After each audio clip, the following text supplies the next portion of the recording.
Avec plus de 40 km de digues, dont le barrage de Vinça et divers retenues des eaux, le bassin versant de la Tête est équipé contre les inondations. Néanmoins, mal gérés et mal entretenus, ils peuvent mettre en danger les populations. Découvrons comment le syndicat de la Tête œuvre au quotidien pour le bon fonctionnement de ses ouvrages. On appelle système d'endiguement les digues et ouvrages qui participent à la protection d'une zone contre les inondations et les submersions. Il se voit attribuer un niveau de protection qui prend en compte le risque des ouvrages et l'ensemble des enjeux qu'ils protègent. De même, on appelle aménagement hydraulique une retenue d'eau comme un barrage. Pour garantir ce niveau de protection dans le temps, il est nécessaire de surveiller et d'entretenir les ouvrages au quotidien.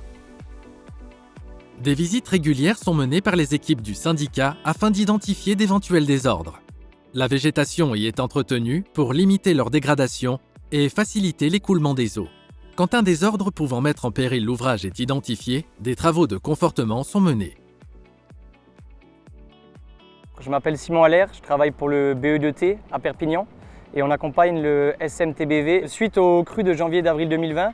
Donc les travaux de confortement de la berge basse de la Tête ont été engagés par le syndicat mixte du bassin versant. Ces travaux consistent en la pose d'un sabot anti-affouillement. Une restauration hydromorphologique du lit serait réalisée grâce à l'utilisation de techniques végétales.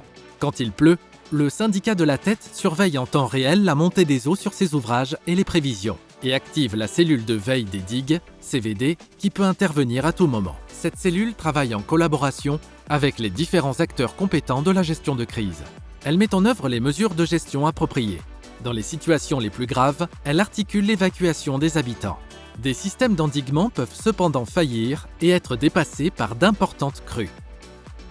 Le syndicat sensibilise les populations à la conscience du risque et agit pour la réduction de la vulnérabilité des biens et des personnes. Maintenant que vous en savez plus, à vous d'approfondir le sujet. Consultez dans votre mairie le document d'information communale sur les risques majeurs, le DICRIM. Rendez-vous sur notre site internet et notre page Facebook pour plus d'informations.